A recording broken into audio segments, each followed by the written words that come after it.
Hello everyone, good morning. My self Amrita Chandrakar. आज का मेरा टॉपिक है आधुनिक शाला को प्रभावित करने वाले तत्व। तो आधुनिक शाला क्या है, आइए थोड़ा सा जान लेते हैं कि आधुनिक शाला क्या है। आधुनिक शाला मॉडर्न स्कूल। आज हम देखते हैं कि जो स्कूल की प्राचीन व्यवस्था थी उसमें पूर्णतः सुधार हो रही है और बहुत कुछ हो चुकी है। तो आज जो हमारे आधुनिक शाला है उसमें शिक्षा की संपूर्ण व्यवस्था होती है। विभिन्न नए नए तरीकों से जो हमारी शैक्षणिक प्रक्रिया है उसको करते हैं। उसी के आधार पर हमारे यहाँ स्कूल विद्यालय में विभिन्न प्रकार के शिक्षक होते हैं। जो शिक्षक अपने अपने विषय के ज्ञाता होते हैं और हमारे विद्यालय का वातावरण भी पूर्णतः आधुनिक होता है। तो आइए हम आधुनिक शाला को प्रभावित करने वाले कारकों को विस्तार से पढ़ते हैं। आधुनिक शाला को प्रभावित करने वाले कारक में है, पहला कारक है औद्योगिकरण। औद्योगिकरण, जैसे कि आप सभी जानते हैं कि औद्योगिकरण जो हमारे जीवन में हम जैसे उत्पादन प्रणाली में जो हमारे जीवन के जो अन्य साधनों हैं उनमें हम देखते हैं कि सभी तरह से हमारा जीवन जो है क्या हो गया है, एक औद्योगिक हो चुका है। हम प्राचीन चीज़ों को छोड़कर नए चीज़ों को अपनाने लगे हैं। वैसे ही यह शब्द एक ऐसी उत्पादन प्रणाली की ओर इशारा करता है जिसमें बड़े पैमाने पर एक सी चीज़ों का उत्पादन होता है। औद्योगिकरण में विभिन्न प्रकार के उद्योग धंधे होते हैं। मतलब एक तरह से जीवन जो है औद्योगिकरण में मशीनों के साथ चलता है। तो इस प्रकार देखते हैं कि जो औद्योगिकरण है उसमें जो उत्पादन है उसमें जो मजदूर होते हैं वो कैसे होते हैं, दूर दराज से लाए जाए होते हैं। और माल की कीमत जो होती है मशीनों की मदद से बड़े बड़े कारखाने में बनते हैं। पिछले विभिन्न दशकों से देखा गया है कि इस व्यवस्था में कुछ परिवर्तन आए हैं। जैसे एक बड़े कारखाने में मात्र कुछ हिस्सा जो है वो कहीं अलग बनता है माल का, तो हम देखते हैं कि दूसरा हिस्सा किसी दूसरी चीज़ दुनिया भर के किसी अन्य देशों में बनती है और उसी प्रकार वह चीज़ भी अन्य देशों में अलग अलग जगह पर बिकती है। तो हम देखते हैं कि क्या उत्पादन करना है और किस भाग में करना है आदि का निर्णय जो होते हैं वो कौन करता है, जो हमारे पूंजीपति वर्ग होते हैं या जो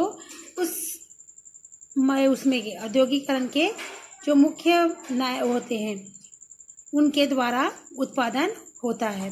तो इस प्रकार जो पूंजीपति वर्ग होता है वो अपने उत्पादन में अपने ही पूंजी लगाता है और माल का निर्माण करवाता है। मशीनों का द्वारा विभिन्न प्रकार के जो उद्योग हैं उनको चलाता है। तो इस प्रकार हम देखते हैं कि औद्योगिकरण उत्पादन प्रणाली का एक खास तरह से शिक्षित व कुशल व अनुशासित श्रमिक की मांग करता है। क्योंकि जब उत्पादन होगा, उत्पादन प्रणाली में परिवर्तन होंगे, तो उस उत्पादन प्रणाली को चलाने के लिए, उसे करने के लिए उन्हें एक ऐसा श्रमिक चाहिए, ऐसा मजदूर चाहिए जो पढ़ा लिखा हो, उस समय के हिसाब से उस तकनीकी को समझकर उसको क्या अपना योगदान दे सके, वहाँ पर अपना कार्य है जो उसको कर सके। ऐसे ग्राहकों की मांग करता है जो बदलते हुए जो परिवेश है उसमें से सामंजस्य कर सके, बदलते हुए परिवेश के हिसाब से अपने आप को ढाल सके और उन मांग के हिसाब से, जैसा मांग है समय के, तो उस मांग के हिसाब से अपने आप को बना सके। ऐसे निवेशकों की मांग करता है जो सोच समझकर पूंजी का निवेश करे।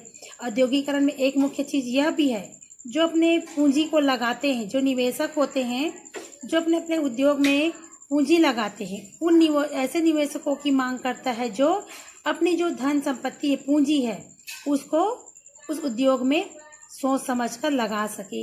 अतः आधुनिक शाला की आवश्यकता होती है। तो उसके लिए औद्योगिकरण भी एक मुख्य तत्व होता है। आइए अब हम इसके दूसरे तत्व को जानते हैं जो कि है राष्ट्रवादी राज्य। राष्ट्रवादी राज्य पुराने समय में राजघरानों के राज्य था और साम्राज्य के होते हुए में जो उस राजवंश की ताकत के अनुसार बड़े या छोटे होते थे। इसके विपरीत आधुनिक राज्य एक क्षेत्र के निवासियों के साझे उद्देश्यों की प्राप्ति के लिए बनते हैं। अब हम देखते हैं कि जो राष्ट्रीयवादी राज्य है वो कैसा था। पुराने समय में जो हमारे यहाँ विभिन्न प्रकार के राजघराने चलते थे, उन राजघरानों में राजा का साम्राज्य होता था और बाकी जो राजवंश के जो होते हैं, जो सत्ता होती थी उस राजवंश के हाथों में होती थी और उन्हीं ताकत के अनुसार जो वहाँ के छोटे बड़े जो लोग होते हैं वो उनके सत्ता के अधीन होते थे। इसके विपरीत जस्ट अब आया, जब राष्ट्रवादी राज्य समाप्त हुआ, अब आधुनिकवादी राज्य में क्या हुआ, जो व्यवस्था थी वो उल्टी हो गई। इसके विपरीत आधुनिक राज्य एक क्षेत्र के निवासियों के जो क्षेत्र होता है, जिस क्षेत्र विशेष में जो रह रहे होते हैं, उन सब के मिले जुले उद्देश्य की प्राप्ति के लिए बने होते हैं। यहाँ के लोग में जो अपने किसी विशिष्ट उद्देश्य की प्राप्ति के लिए साथ मिलकर कार्य करते हैं और जो राष्ट्र किसी एक खास पहचान के आधार पर बनते हैं, जैसे वहाँ की विचार, संस्कृति, भाषा या धर्म। इस प्रकार अपनी इन पहचान के माध्यम से अपना एक राष्ट्र होता है। ये राष्ट्रवादी राज्य पुराने राजघरानों के खिलाफ नागरिकों के संघर्ष या फिर दूसरे राज्यों के में हुकुमता के खिलाफ संघर्ष से बने हैं। पहले जो हुकुम चलता था, पहले जो के लोग को अपने राजा के अधीन होना पड़ता था, गुलाम होना पड़ता था। अब जो हमारा ये जो राष्ट्रवादी राज्य है, जस्ट क्या हुआ है, अभी उस परंपरा को समाप्त कर दिया। राष्ट्रवादी राज्यों की अभी जरूरत है। आज हम देखते हैं कि जो हमारे राज्यों के जितने भी प्रजा हैं उन सब में एक होने की जरूरत है। राष्ट्रवादी राज्यों में की अपनी अपनी एक जरूरत होती है। उन जरूरतों के हिसाब से जो हमारे देश की प्रजा होती है, जो नागरिक होते हैं, वो एक सी भाषा बोलने, एक सी संस्कृति अपनाने, साथ ही साथ उनके विचारों में एकात्मकता होती है, तभी वह एक राष्ट्रवादी राष्ट्र के नागरिक कहलाने के योग्य होते हैं। अतः हम देखते हैं कि अंतर्राष्ट्रीय राज्यों की आवश्यकता होती है क्योंकि राष्ट्र के लोगों में सक्रिय एकता की भावना हो, उसमें सहायता करती है। इस प्रकार जो राज्य है वो किसी न किसी प्रकार के सार्वजनिक शिक्षण प्रणाली स्थापित करता है और सार्वभौमिक शिक्षा का प्रयास करते हैं। तो इस प्रकार राष्ट्रवादी राज्यों की अपनी क्या होती है, एक विशिष्ट जरूरत होती है। जो वहाँ के नागरिक जो होते हैं वो अपनी एक विशिष्ट भाषा के शैली के द्वारा, अपनी संस्कृति के द्वारा, अपने अपने विचारों के से क्या होते हैं, एक रूपता होते हैं। उनमें अपनी एक विशिष्ट पहचान होती है और अपनी विशिष्ट संस्कृति होने के बावजूद भी वो अपनी अपनी अलग क्या बनाते हैं, पहचान होने के बाद भी वो भावात्मक रूप से जुड़े होते हैं। अतः जब हम देखते हैं कि जो राष्ट्रवादी राज्य होते हैं वो सब क्या है, इस जो हमारे जो राष्ट्रवादी राज्यों में जो हमारी आवश्यकता होती है, उन आवश्यकता के आधार पर वो एक दूसरे के साथ जुड़े होते हैं और इसी जुड़ाव को ही हम राष्ट्रीयवाद कह सकते हैं। अब हम देखते हैं हमारा अगला लोकतंत्र। लोकतंत्र दो बातों पर आधारित होता है। पहले भी मैं बता चुकी हूँ कि लोकतंत्र लोगों के लिए होता है। लोक और तंत्र दो शब्दों से मिलकर बना है। लोक माने जनता और तंत्र माने शासन व्यवस्था या प्रणाली।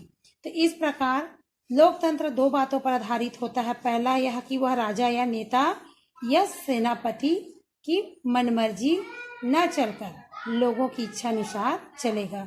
लोकतंत्र की सबसे बड़ी विशेषता यह है कि इसमें यहाँ की जो प्रजा होती है उसको किसी भी प्रकार के दबाव या शोषण नहीं होता है। वह पूरी तरह स्वतंत्र होता है और उस स्वतंत्रता के आधार पर वो अपना जीवन यापन करता है। तो इस प्रकार यहाँ के जो जो लोकतंत्र में जो जनता होती है वो किसी राजा या जो नेता होते हैं उसके अधीन नहीं होते हैं, बल्कि वो अपनी स्वतंत्रता पूर्वक जीवन जीने के लिए होते हैं। लोगों की जो इच्छा जानने के लिए अलग अलग राज्यों में अलग अलग व्यवस्थाएं होती है। इसके लिए संसदीय चुनाव, मीडिया, संसद आदि के खुले वाद विवाद की व्यवस्था भी होती है। हम देखते हैं कि लोकतंत्र में हमें अपने जो नेता होता है, जो होते हैं, उनको चुनने के लिए हमें क्या होती है, पूरी तरह स्वतंत्रता होती है। हम अपने हिसाब से अपने जो लोकतंत्र के लिए, जो प्रजा के शासन चलाने के लिए एक क्या चुनते हैं, नेता चुनते हैं, जो हमारी किस पर आधारित होती है, मतदान पर। इस प्रकार की व्यवस्था सरकार ने सभी को दे रखी है कि वो अपने स्वतंत्रता पूर्वक मतदान का प्रयोग कर अपने लिए एक लोकतंत्र का अभिनेता चुन ले। लोकतंत्र का दूसरा अर्थ यह भी है कि नागरिकों की स्वतंत्रता की व्यापक दायरे के अंदर हर नागरिक स्वतंत्र है और अपने जीवन जीने के अपना जो स्वतंत्र मत है उनको रखने का उनको पूरा अधिकार होता है। यहाँ के जो नागरिक होते हैं वो किसी भी के दबाव में नहीं होते हैं। उनको जो स्वतंत्रता होती है वो सभी क्षेत्रों में होती है। फिर है जो यहाँ के जो नागरिक होते हैं उनको अपनी पसंद की चीजें खरीदने, खाने पीने, रहने, यहाँ तक कि जो अपने किसी भी व्यवसाय है उसको करने की पूर्णतया स्वतंत्रता होती है। सब यह कोई समूह या शासन उन्हें अपनी इच्छा के विरुद्ध अपने विचार बदलने के लिए मजबूर नहीं कर सकता।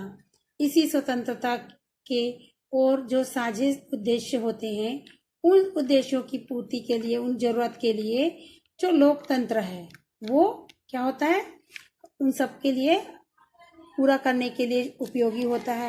लोकतंत्र में प्रजा को पूरी स्वतंत्रता होती है कि वो अपने जीवन जीने के योग्य जो भी कार्य करे उसे करने की स्वतंत्रता उसको होती है। तो यहाँ पर हम देखते हैं कि लोकतंत्र के लिए हर नागरिक से यही अपेक्षा की जाती है कि वह अपने जो अधिकार है, अपने जो कर्तव्य है उसको भली भांति निभाए। तो यह है लोकतंत्र।